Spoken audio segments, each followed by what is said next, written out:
to thank everyone for being on here.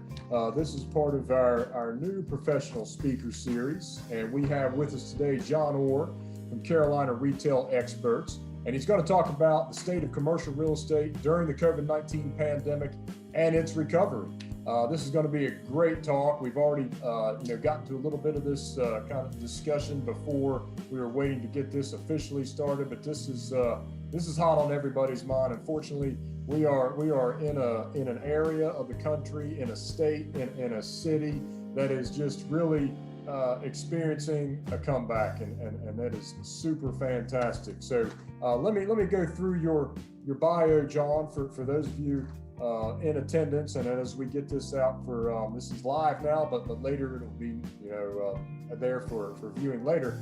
John is the president and broker in charge, managing the retail services platform and day-to-day operations in the Charleston headquarters of Carolina Retail Experts. He successfully completed over 5 million square feet of retail transactions, including leases, acquisitions, dispositions, and build-to-suit development. He's a Carolina Retail Expert specializing in the creation of value by executing retail commercial real estate strategies for property owners, retailers, and investors throughout the Southeast. Additionally, John, as an expert, provides special asset management and disposition for the courts, financial institutions, individual developers, and investors.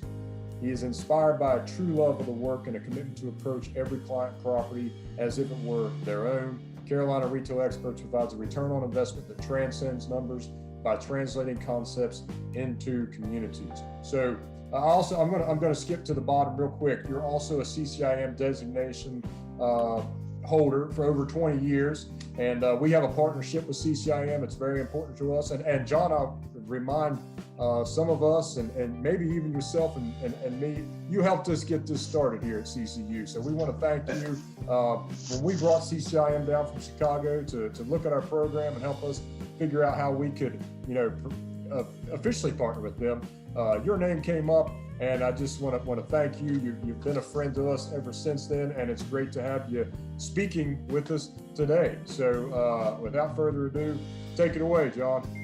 Rob, thank you so much. I tell you, I can't be more excited to be here, and it's a rather unique situation when I'm called to speak on something that is such a timely topic with great news. I remember I spoke to the Commercial Board of Realtors panel in the spring of 2009. I didn't really have a lot of great things to say then, but today I just can't be more excited about what we've got going on in the commercial real estate industry, and we'll talk about the recovery. But thanks so much for having me today. Thanks for everything you've done. What a great program you guys have at Coastal Carolina and the Grant Center. I mean, I've been fortunate enough to be able to visit with you on several occasions. And everything that you've done and Kobe's put together has been fantastic. We appreciate you. CCIM appreciates you, and I think that everything that you're doing is a fantastic asset for South Carolina and especially Myrtle Beach. So a lot of experience there. Thank you. So I really, and also I can't do this, because I am a college football fanatic. So, I mean, congratulations are in order. I mean, wow, yeah. What a year, there's no question. Oh, man, I mean, to tell you what, I can't wait for things to get back next year, too. So, absolutely. So, as you said, I'm one of the owners, broker in charge for the Carolina Retail Experts. And just briefly, I grew up in Atlanta, and some of my first experiences were at least some shopping centers, third party. Then I worked for an REIT, a private REIT, and we bought 135 shopping centers around the country. So, and I say that most of them were east of the Rocky Mountains. But so I tell you that, and then from there, I moved to Charleston and developed grocery store anchored shopping centers and single tenant net lease properties around about a 9-state southeastern region. So I just wanted to kind of give you a little bit of context from the the history of what I've seen, kind of where I've been, my perspective, my purview is much larger than just Charleston or just coastal South Carolina. It's really more nationwide. And as a Carolina retail expert, we represent several tenants statewide. Starbucks is probably one of the most active at the moment. Academy Sports, several others, and so my opportunities to understand the kind of the idiosyncrasies between Myrtle Beach and Charleston and Beaufort County and Columbia and Greenville, Spartanburg, Florence, and all these things. I'm very fortunate to be able to draw from all those experiences and be active in all those markets. Absolutely. I forgot you're a Georgia College State University guy, and I went to grad school at Georgia State, and I came here from Atlanta, and just forgot we had that in common. But same thing, Atlantic Station had just been built when I moved here in 2007, and so the mixed use, and it was on the cover of CCIM magazine actually back in 2006, and that sits in my office because that was a fantastic project that my wife and I frequented, and then when we moved here, we have one called Market Common, and sure. So I immediately got into benchmarking, and I approach real estate from a benchmarking perspective. I think my students already see that whenever we do stuff, we say, look at different cities, look at different states, let's compare them, let's really try to understand the differences, and then try to figure it out from that perspective. Yes, I appreciate you mentioning that. So it's so interesting that you mentioned benchmarking and how we take and compare and contrast. And we actually have Starbucks is in town for the next couple of days, and so we're on tour.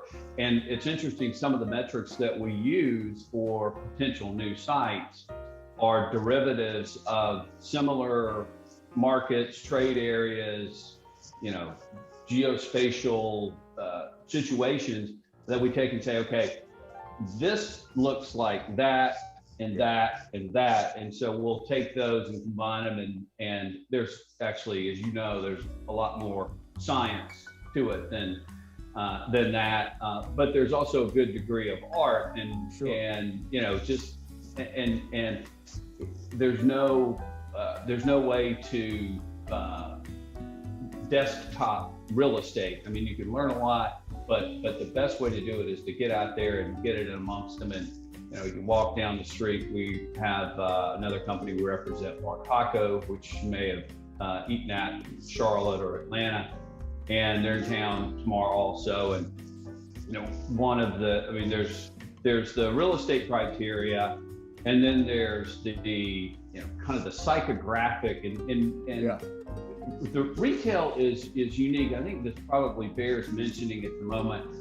I didn't know when I started this that my family developed subdivisions and not so much building houses, but more of the horizontal development subdivisions in the Atlanta area, Gwinnett County, DeKalb, Rockdale, and so that's kind of my perspective that I came from, and my friends in Atlanta leased shopping center space, and so I never really thought, what about office space, or what about industrial space, or any of those things. For me, it just kind of happened to be retail. But over the years, I tease all and I have some of the best friends in the world, they exclusively focus on office or industrial or whatever their genre is. And I tease them because, you can sell a 50,000 square foot industrial building with a star somewhere near the middle of the coast of South Carolina, and that's good enough.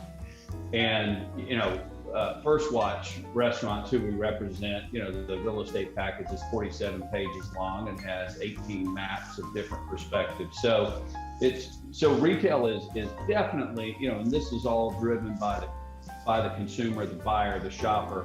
Everything is driven by those people and what they do and where they go. And so you have to match the real estate to the image, the psychographic of, it needs to mate up with, you don't put a Gucci store in, say, Barnwell, South Carolina, Yeah. And similarly, people say they're good demographics and bad demographics. I don't believe that's true. I believe there are demographics that are appropriate for certain retail concepts and not appropriate for others. So with that said, I don't do anything but retail. We do exclusively retail. We're the expert in retail, and we do a great deal of it. We're very, very fortunate, and we're lucky to be able to work with, the best in class retailers in the country, frankly, in their, coffee or whatever that component is. So we're able to see kind of under the hood of how those sites are selected, and I guess that's probably where we should start. I mean, we talk about the pandemic and recovery, but I think it's important to talk about, before we go into the pandemic, what happened. If you think back to 2019, the state of commercial real estate during that period was incredibly strong. The market was hot, as they say. Tenants were expanding, capital was readily available, construction was not too terribly expensive, especially compared to today's costs. And so things were, as they say, really, really good. People had jobs. Housing was a little tight in some markets, but was generally available. Interest rates are low. We travel all over the globe with virtually no restrictions, anywhere you want to go. The logistics supply chains, which are crucial to retail, were very, very just-in-time oriented, and that's a little bit different than the way several retailers are approaching, especially soft goods retailers are approaching things today and going forward. And because you could get anything, anywhere, anytime, and one of the things that I'm believe in wholeheartedly is retail follows employed people. And, it's no more complicated than that. When you have people who live in a place and they have jobs, they go spend money, they need groceries, they need drugs, they need health care, they need a dentist, all these different things. So in 2019, things were really, really good, as we all remember. And then let's go into probably February, March of 2020. We hear that, hey, there may be this bird flu-ish thing in China, Asia, maybe in Europe. Well, it turns out it's COVID, and everybody completely hunkers down. There's nowhere to go, there's nowhere to hide. And it's one of the first times in history, and it's interesting, I've talked to, I got my real estate license in 1986, and so I've talked to a lot of people who actually have more time and experience in this industry than I do, and we've seen recessions, depressions, corrections, and all sorts of things, and throughout a lifetime. But I mean, this COVID thing was like nothing that we've ever seen. I mean, there's no handbook, nobody knew what to do. I mean, you can't go anywhere, you can't do anything. And so that, for a couple of months, everyone was just focused on, hey, how are we, not going to get COVID, and how are we going to survive? And one of the other things that is really compounded the challenges for retailers in, early and mid 2020 was George Floyd and what I'll call the social unrest, and how it really took front and center stage locally, nationally, even globally. I mean, you remember in incidents in London and places like that, and it's almost an extra insult to injury. I mean, you've got retailers whose stores are unable to open, they don't have masks, and they're stay-at-home orders, and in some cases they're certain essential businesses or non-essential businesses, the case may be, they can't open because they're not an essential business. And then if they are open, they have the challenge of, well, can we get employees to come in and, will they work and can they work and can we do it safely? And, every all these things. And so, retail at its fundamental core is what I call the fun, cool people. Everybody likes, even groceries. Sometimes it's a little drudgery, but everybody likes to go shopping, with buying stuff. And I see people walking up and down King Street all the time. They're carrying bag after bag full. Everybody loves a good shopping trip, retail therapy, as they call it. And so you got COVID, people can't go and they can't shop. And then you add social unrest and I know that it happened, it was much worse in other places, but especially on King Street. Some friends of mine down the street, were at Hall's Chop House and a brick came through the window one evening. Then windows are busted out and everything. And so, so it's just kind of a 1-2 punch for the retailers, because I think it's important to mention that all that goes into sales, because retailers can pay rent based on sales volumes, and rent's a simple function of sales. And when you don't have sales, you can't pay rent or taxes or insurance or employees or any of those sort of things. And so that kind of double whammy was really, was just crippling to a lot of these retailers. And so as a result, what happened, we read about all the bankruptcies, and, Steinmart was one that really pops to mind. And it's interesting because I think that if you really investigate a lot of the retailers who did go bankrupt, there's a small component of those who used bankruptcy more as a restructuring tool than necessarily sales are awful, we're not going to be able to make it, we need to be closed. But it was more of a restructuring tool. And you'll see, Tuesday Morning, for example, and I'm not trying to blame or call out anyone for doing anything they shouldn't, but Tuesday Morning has reemerged from bankruptcy, a much stronger, more complete company. Sure. Steinmart didn't make it, and there are restaurants, were one of the top genres. Frankly, restaurants are one of the top genres that don't make it anyway.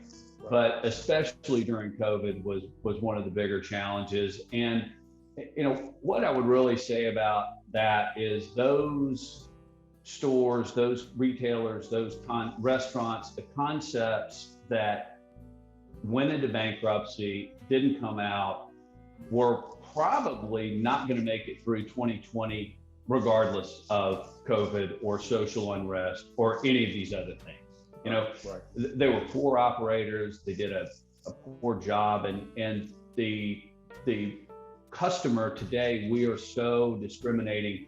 We want what we want. We want a good value, a fair value, and if you can't deliver that as a retailer, we're going to go down the street because there's somebody else next door, down the road, around the corner who will deliver it. And so the people that really, really struggled, and I think that the bailout money, I think, was fantastic by and large, and went a long way, because and one of the most, and I tell you that with this audience that don't generally bring this topic up, but I think it's crucial to bring up with this audience, because everyone's a little more invested in understanding the whole economic structure of this thing. There's the component of tenants paying rent, and everybody hears about, well, the tenants aren't paying rent, or they're paying half rent because they're only open at 50% capacity.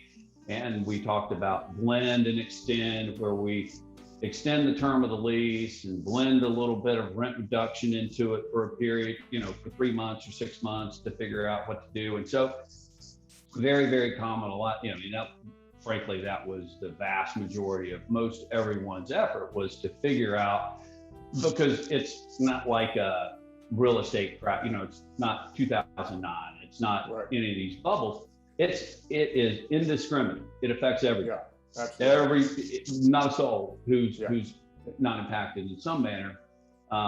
Some would argue the grocery stores and drugstores, but nevertheless, that group, those people, they needed the help, and it helped them through that time to keep people their money, and you know we'll want to circle back around to the bailout money today, and what that's doing where we are at the moment.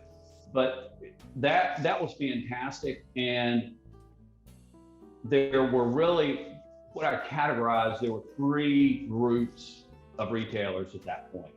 There was the bankrupters, or the people who were poor operators, marginal operators, who couldn't figure out how to make it. They didn't know what to do. They literally buried their heads in the sand and just threw up their hands and threw in the towel, filed bankruptcy, and in some cases they didn't even file bankruptcy. They just literally tossed the keys and walked away because they couldn't afford to file bankruptcy. Mm-hmm.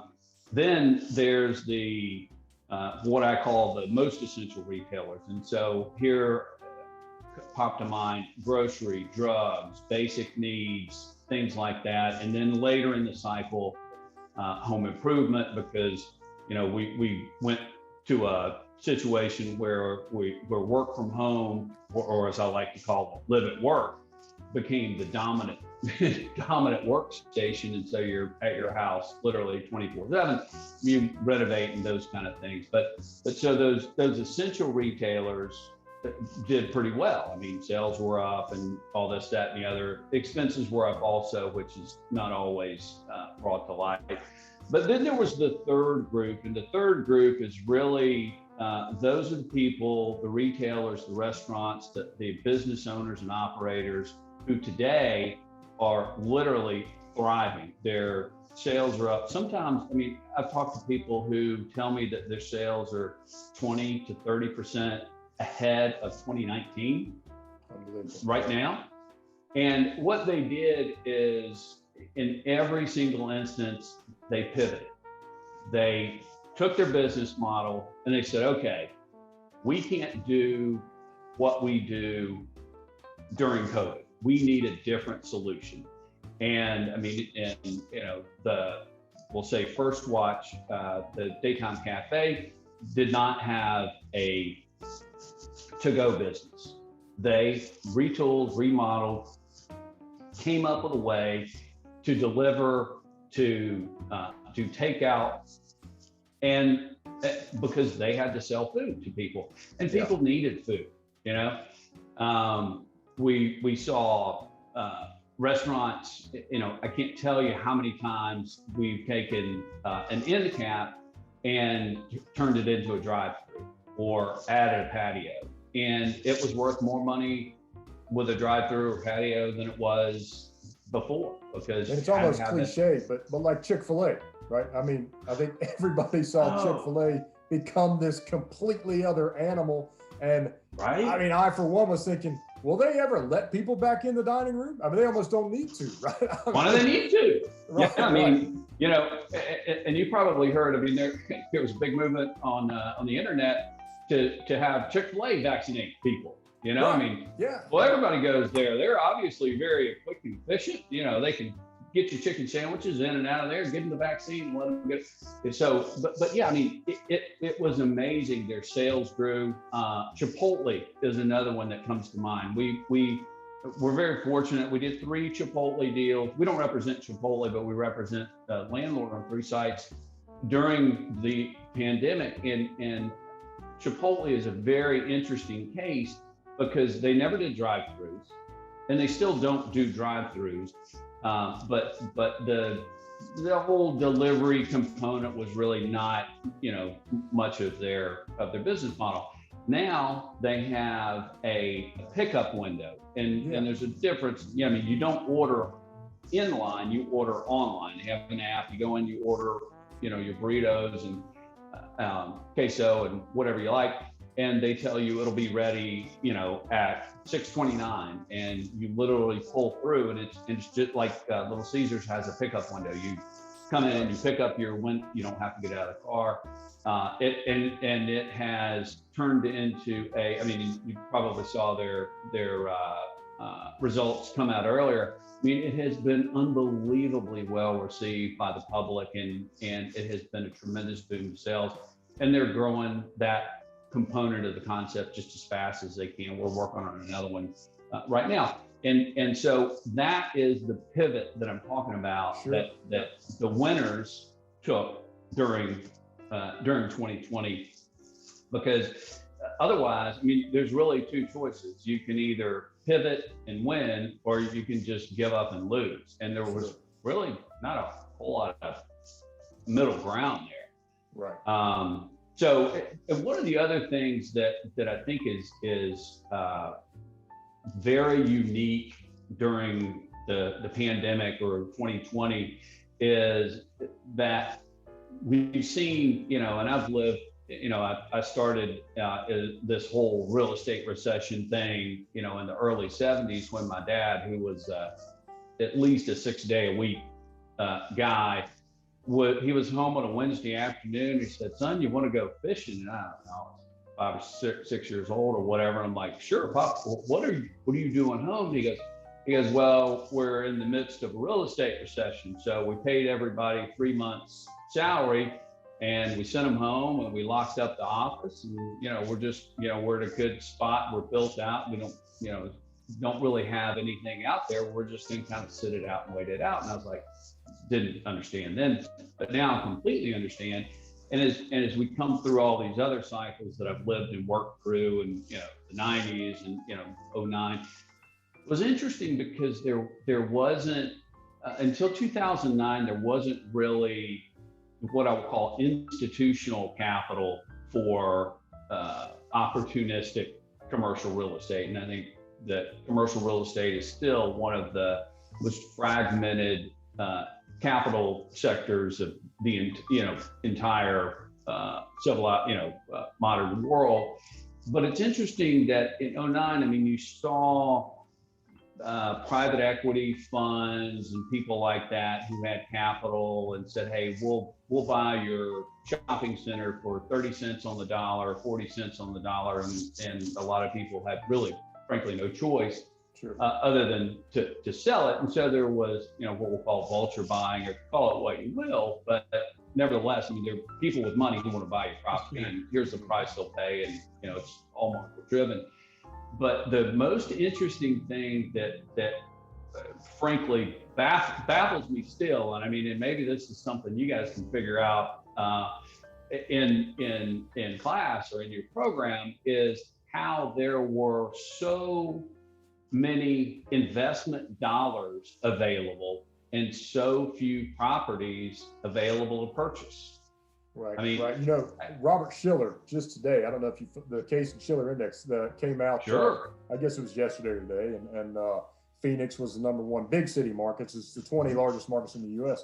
And Robert Shiller created the index, right? And he said himself, "I don't know what's causing this." He said, "I don't know what's going on," but it is one of those things. A guy last week with the Appraisal Institute, we had their annual summit, and he mentioned the term Europeanization of cap rates, and then he went off the air, I would call it. He was gone from the talk, and someone said, "What do you mean by that?" Right? So we had a conversation, and we talked about European capital flows into the United States, right? And just literally, capital is mobile, right? I mean, we all know that, but wow, it flows freely today, even 10 times more than it did in 2009, right? Right.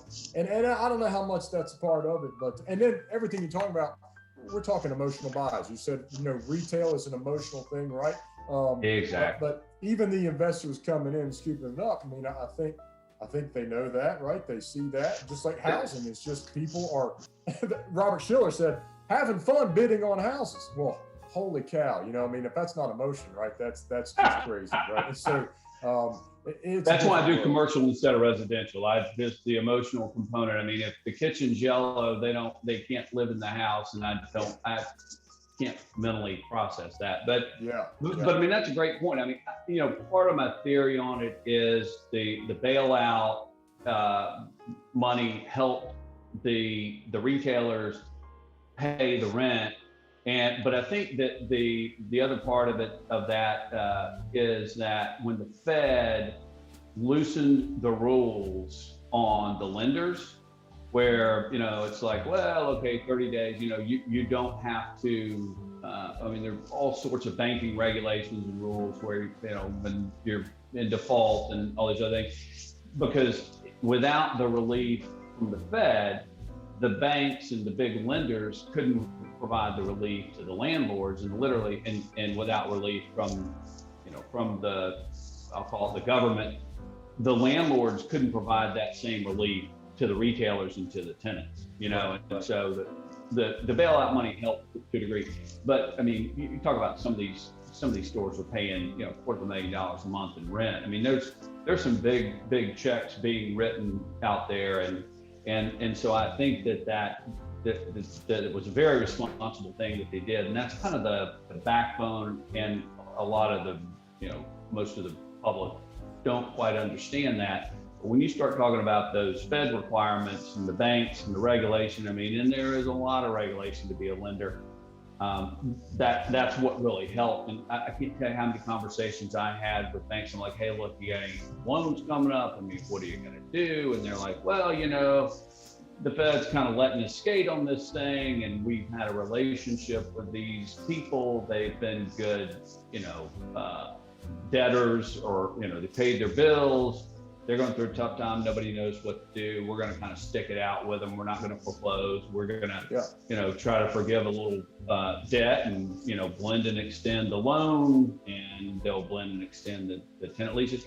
So oddly enough, none of that happened. I mean, thought there was going to be this colossal real estate crash, and there are all these, and to go back to the Fed, I mean, there's a whole different set of rules for commercial banking than there are private investing. I mean, you hear about different funds and private investors and family offices and all this sort of capital. I mean, the requirements are completely different between those factions, and what I'll call the private money, or the unregulated, if you will, money. I mean, there are literally stacks of it piled up on the sidelines, and they're ready to come in there and falsify these properties.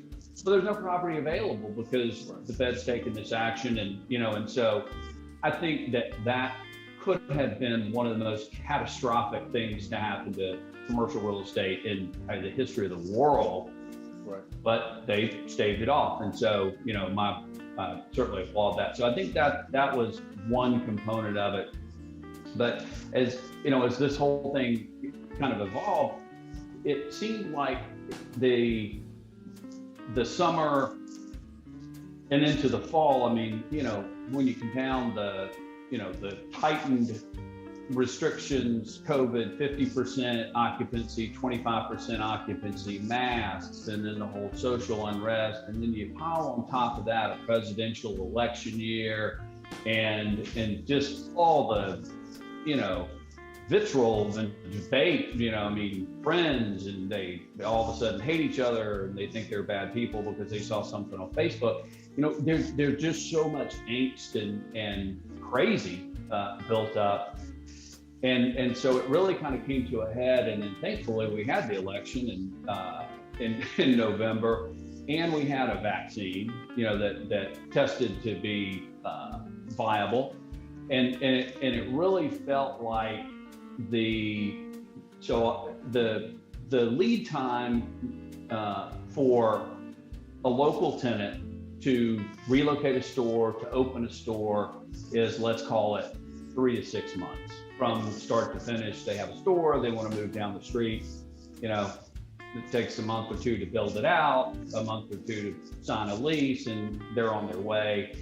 And then the next tier up are the regional retail chains. Those regional chains, their lead times are longer, generally speaking. Their stores are larger, their inventory is more expensive, the capital, all those things are a little bit bigger and a little more involved. So those are 6 months, maybe a year. and then you move on to the national retailers or the very large format stores. And I'm especially thinking, say, a grocery store where it's $10 million in inventory just to open a grocery store, plus fixtures and furniture. And, so you've got these capital expenses that you've got to allocate for. And so when you stop the machine, you've got to restart it, and you've stopped it for several months. And starting from a flat-footed start, it's a long way to get back to let's make some deals. And so we saw the national retailers and some of the regional folks in late summer, early fall. I don't know if they were just able to predict it or what it was, but they said, okay, I've had enough. We are going to have to figure out how to be in business. We're going to have to open stores, relocate stores. We have to pay attention to our real estate strategy. And so last summer, we were, literally wide open, working on those relocations and backfilling. We backfilled a former Stein Mart with a Burlington store, and it's under construction now. And I mean, it was a fantastic situation. And then in November, the election happened, and you argue if it was over or not, and all those things doesn't really matter. But it seems like as Thanksgiving, the conclusion of the election, the addition of the vaccine, which is a big deal. Yeah. And then people, Christmas, Hanukkah, Kwanzaa, New Year's, and it really felt like late in December, people were just fed up with being fed up. They were sick and tired of being sick and tired, and they're like, I've got to get on with my life. I'm going to do something, and it was almost like somebody let the local retailers out of the gate on January 2nd, and they all came charging out and said, hey, I'm ready to move. I want to go see this space. I want to go do, and so that's what we saw. And then, of course, the vaccines worked, and the masks have been lifted. And so kind of coming into this year, it has been almost as if when the mask mandate requirement was lifted, now we have, a tremendous amount of the population that's had at least one vaccine shot, and many more that are fully vaccinated. As that has happened, the mask mandate is lifted. I mean, it's safe to be back out in the real world, because we love to be back out with our people. I mean, Absolutely. I appreciate the Zoom, but I would really much rather be on campus right now, in the room with everybody. Yep. And I really enjoy it when I've done that before. But it was almost like a light switch flipped, and the masks are off now, which was great. There's this phenomenal pent-up demand for retail goods, retail services, travel. We're seeing, you probably get the South Carolina hospitality reports. I mean, the occupancy rates of hotels. I mean, I had people traveling to town, and they're like, hey, I've looked at 8 places. They're all full. Where you got any ideas? You go, you can't stay downtown. Mount Pleasant's full. Maybe North Charleston. They're like, yeah, I found a one room. So it is. And then I see people, walking down the street. And in Charleston particularly, you can tell the tourists from the locals, because the locals walk on the shady side of the street. The tourists are always in the sun. So, so when it's 95 and about 82% humidity, that's a good little trick to have in your that's pocket. funny. Yep. But so things are open. People are shopping. People are buying. We're traveling. We're planning vacations. Everything is great. But now we've got a new problem, which is, and I can tell you how many times I've had this conversation. The problem is labor, and especially in the restaurant business, it's a big challenge, because a lot of this bailout money. I mean, the unemployment and the different programs, which are fantastic and great. Now that we're back to work, there are people who are essentially being paid as much to stay home as they are to go back to work. And I mean, if you could get paid to work or to not work, I mean, why would you work? So yeah. So that's been one of the big challenges that we see, talking to the local business owners here. And the other, I guess, I don't know that this is really a problem, but the other situation, other than the scarcity of a labor pool, is now that we're all shopping, sales are through the roof. I've talked to people who tell me that their sales are 20-30% ahead of 2019. They're just it's like pinch me. Is this really correct? I talked to a retailer on King Street last week, and he said we are ahead of the same month 2019, and we've got a week and a half left in May, and I just and I'm worried because my people are just working themselves crazy because we've got customers who are like Hallie's Hot Little Biscuits. I mean, people wind up outdoor, insomnia cookies. I mean, they're always lined up. That's a great point. I mean, we talked about emotion, but certainly the economic reality. When I had to get ready for the talk with the Appraisal Institute last week, it was, okay, let's look at the numbers. There's 8.5 billion fewer employed people right now than 2019. Million.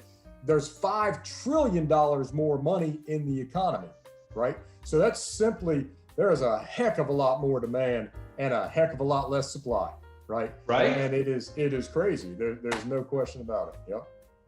Yeah, and I'm curious. I'm really interested to see how are we going to solve this? I mean, what are the? I mean, it seems to me. Again, this is just a real estate guy talking, and I certainly don't have the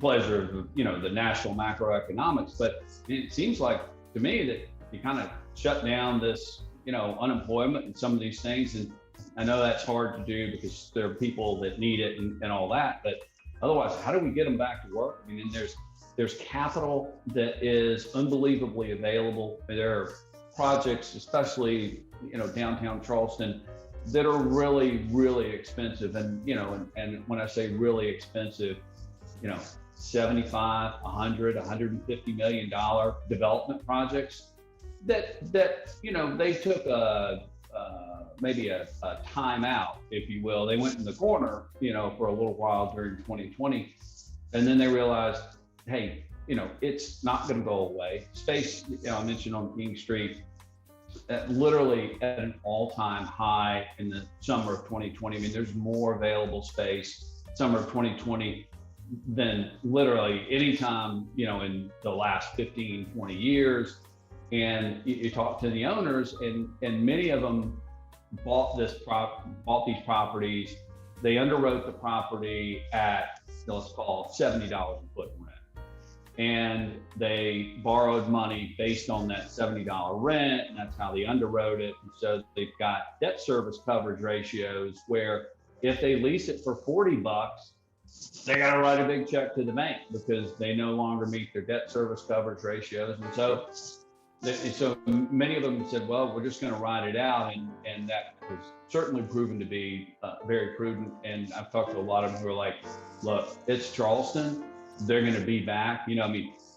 It's not the middle. I mean, we have an ocean here, and I mean, Myrtle Beach.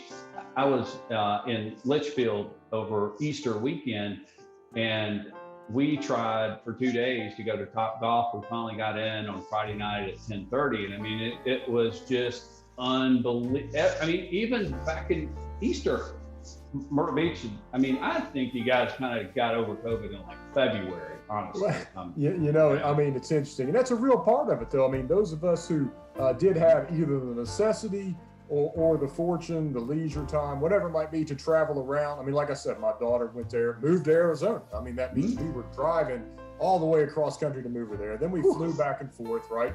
And so we've been able to be some different places and see there's a lot of regionalization of what's open and what's not. A colleague of ours that was just on our advisory board meeting, he's up in Philadelphia, and he helps teach our Argus class, also for College of Charleston, actually. And I said, you know, what's going on up there? He said, Bob Rajewski, yeah, he said, there is nothing going on. We're not, nothing's open. We're not allowed to do anything. And yet down here, it was full blown, right? I mean, a lot of people, you know, for our advisory boards or some of these hoteliers and restaurateurs, and it was just gangbusters down here, right? Much earlier. There's no question about it. Yeah. Absolutely. You know, and I think that it's interesting you say that, and I certainly don't want to make this sound politically motivated or anything like that, but I mean, there are certain states, municipalities, you know, and there's, I guess, kind of regions of the country where they're just, you know, California had a big, you know, mass exodus. People moved to Texas, and, you know, Elon Musk was famous for that whole thing. Right. But I'll tell you, I can't believe, you know, to go back to the live at work point or work from home, whatever you call it. This economy, this world has changed so much. There's so many people who can literally live anywhere. And so, I mean, I've been to, you know, the Twin Cities and Chicago and New York in the winter, and I'll tell you, it's not really nice several months out of the year. I mean, why in the heck would you live there when you can live at the beach and, you know, it's 95 and sunny and beautiful, and if you can work from anywhere. So, well, you talked about the private equity money. I mean, they're aware of this as well, and something that, you know, our students are certainly studying.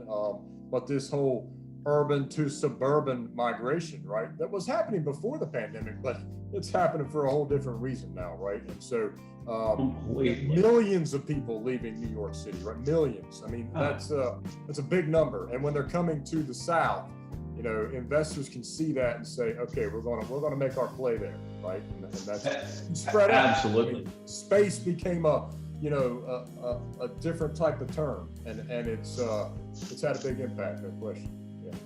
Tremendous impact, and you know, there's an interesting point. I mean, we've heard for years that all the millennials are going to live in urban environments, and they're never going to move to the suburbs, and all these other things that have proven untrue.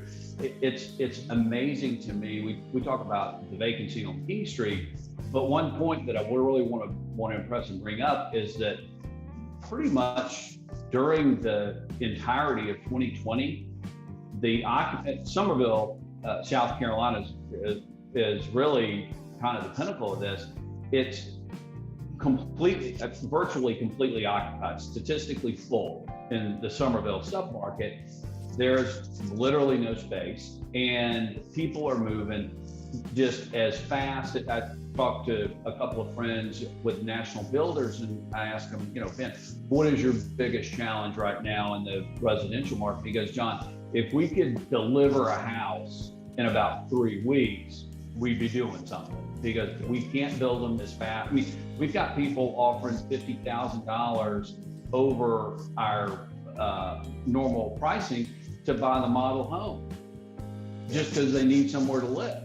You know, and so it's really interesting, this kind of suburban migration. But I think a lot of it is, you know, is when you look at those things in sum total, it's not just the wonderful, polite people in the South and, you know, the great weather, but you start thinking about, you know, the taxes, and you start thinking about job opportunities, and you start talking about, you know, quality of life, being able to be outside, raising a family, having your kid. Those are the kind of things that because look, there's nobody ever died with inbox zero, right? There's always plenty of work left to do. So, you know, if you've got to live somewhere, and it's people told me, they're like, well, how did you end up in Charleston from Atlanta? I was like, well, Charleston had an ocean. Atlanta still doesn't have one. You know, I could do what I do anywhere. So a lot of that, it seems like there's almost a different mindset of the, you know, and it's not just young people or retirees. You know, retirees have migrated south for years. It's everybody. I mean, everybody's fair game. Anybody can move almost anywhere. So, Yep, absolutely. Very interesting stuff. Hey, let's do some Q&A. I mean, this has been a great talk. This is covered. We could do this forever. This Rob, you know me, and I can go forever too. So I appreciate it. I appreciate the opportunity for you to hear you speak. Oh yeah. Awesome. Yeah, well, I think let's throw it open to the audience, and any you can tell. I think John can handle a question from any direction. So anything, yeah, bring it. Yeah. Normally we would use a chat, but we don't have to use a chat. This is you can just unmute yourself and speak and ask a question if you like. Not everybody at once. Okay. There we go. Going off of the topic we were just discussing with, the intense demand in the South, do you have any opinions on how the current labor prices are going to be affecting demand more so in your industry with retail? That's a great question. We're in the midst of under contract to sell one of the historic buildings in Charleston, and there was an original renovation budget of around $7.5 million. A portion of the work's been done, and let's just say it's half. And now we're looking at the balance of the work that needs to be done. And, we haven't quite gotten the numbers back yet, but I mean, there could be a 30 to 35% price increase in the cost of, an $8 sheet of plywood is now $67 or whatever that crazy number is. And those are real dollars. Those are hard expenses that are impossible to mitigate. And so it is going to definitely impact the ability of retailers to open more stores, build more stores, and ultimately you and I are going to pay for it because they have to raise prices because there's no other way to afford it. I mean, it's no more complicated than that. It's basically a cost of the facility or cost of goods sold. And so I think we're going to see that be a little bit of a throttle to this growth that we're seeing. And I think the other thing is that what we'll see is in, the South, if you will, the more open states as compared to the closed states, because we're open, we're literally 6 months. In some cases, we may even end up being a year ahead of other areas, up north or other places. And so the retailers are going to deploy those dollars, those resources where they're open, where they can open up stores, and for example, Starbucks, there's always a challenge to open stores. There's zoning issues and construction issues everywhere you go. But as you go from South Carolina to North Carolina, Virginia, Maryland, up into New York and New England, it's like Rob mentioned a second ago, not only is it that the customer is impacted by their ability to travel and shop and go and do, but the developer can't develop. I mean, it's impossible. I mean, you can't open a store if nobody can shop there. It doesn't make good business sense. So I think what we're going to see is probably an even more preference, I guess, if you will, towards the South because these labor and materials prices, you certainly hope they stop going up and come back down soon.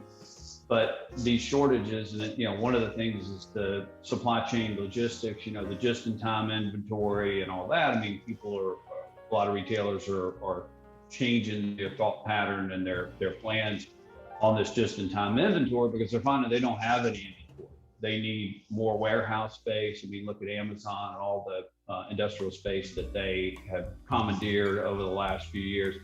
So I think it's really hard to say exactly, but I think that that's one of the big factors that is probably going to exaggerate growth in the South, or I say the South, but and when I say that, I mean the more open areas of the country where, shoppers are back to buying things.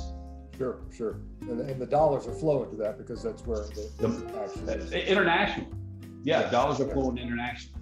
Yeah. All right, thanks, Lexi. Others? Yes, John, I have a question that how long do you think it will take to vacancy and absorption rate will go back to the pre-COVID period for the retail especially? So when we go back to the pre-COVID, what was that? Vacancy rate and absorption rate, how long it will take back to the pre-COVID period? Wow, that's a great question. That's the crystal ball question. I love it. I get it all the time, and I don't know that I've ever predicted it exactly correctly, but I will tell you that it's been very interesting throughout the last couple of years. When we saw, and I'll use Steinmart as an example, when we saw Steinmart file for bankruptcy and vacate several locations, they were in pretty good real estate. So we had other retailers who had been very interested in being in that shopping center or in that market or whatever the case may be. And we were very successful in fairly short order to be able to refill that space with a better operator, which is very important, and in many cases at a better rent. And so the occupancy rates generally throughout most of the state are not much different than they were pre-pandemic now. I mean, there are, ebbs and flows and dips and different things in certain submarkets. I would say that probably King Street is one of the biggest dips, and I use the correlation. The faster you grow over if your rents go from $30 to $100 over a 10-year period, you just have more wiggle room to fall. And so as a result of that, and no traffic and all those different things have really impacted the occupancy on King Street. But when you look at most of the suburban areas, there's just like Somerville, for example. I mean, I'm sure that there was somebody that moved out or went out of business, but they don't pop to mind up there. So we've been very fortunate, and I would say in South Carolina as a whole. I've spent a great deal of time in Florida, and especially in Central Florida, and early to mid 2000s, 4, 5, 6, there were fairly indiscriminate bankers who would loan money to anyone who decided they wanted to build a retail project, and they would build these poorly conceived projects and 3 left turns, and nobody would occupy it, and they all ended up in bankruptcy, and they had this huge flood in Atlanta, in the outside the outer perimeter. There's a good deal of that space. I think Atlanta's recovered, but they're, I'm very proud of South Carolina as a whole, because by and large in South Carolina, and I would probably put downtown Charleston at the top of the list, and Mount Pleasant a close second. They're very, very discriminate about the project you build, what your plan is. It's a friend of mine in Atlanta who built several hotels here. He told me, he said, John, it takes 2 years to get a building permit on an entitled site. He goes, it's just crazy. And true as that may be, it leads to a very good balance between supply of space and demand of space. And so, so statistically we're down a little bit, but as a practical matter, we've been very, very fortunate. We don't have these huge holes, and my prediction is that by the end of the year, we have, there's a lot of development coming out of the ground. There are a lot of new grocery anchored shopping centers that have made great progress during the pandemic. We're going to deliver new space, throughout the state through this. I mean, there are 4 projects that are top of mind in the greater Myrtle Beach area that are going to be coming online early next year.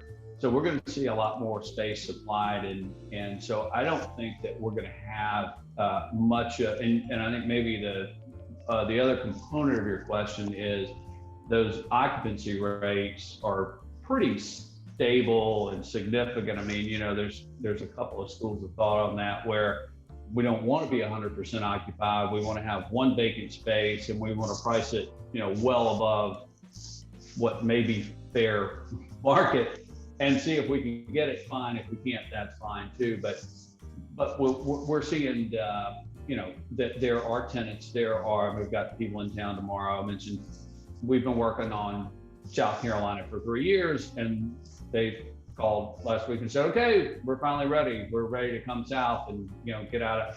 Another concept was in town last week. They have 3 stores in Manhattan, and they're like, we love Charleston. We're going to move here. We've been down looking at houses, and we need a store on Queen Street, and it's a super high profile clothing store.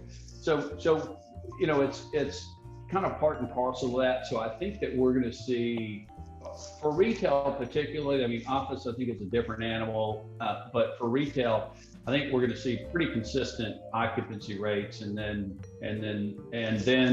as those occupancy rates really stabilize, we're going to see some rental rate increases. And because of these construction prices, frankly, there's no other option. I mean, it's a function of cost. The rents are a function of the project cost, so we'll see those go up as well. All right, very good. I think we've got time for one more question. So, anyone who has something on your mind, let's see. I think we got a chat question, Kobe. Yep. So Gonzalo asked the question: how is the perspective of industrial properties from retail companies due to the increasing demand of e-commerce? Warehouses are being absorbed increasingly. How is retail approaching this? What are the economic factors that they look when finding a warehouse property? Fantastic question. It's one that we've been really working hard on for the last couple of years. We represent a concept called Carvana. If you've heard of them, you buy a car online, and they have these glass buildings where they store and then deliver your car from. It's not an on-site purchase, so it's not really a car dealer. They don't do any maintenance.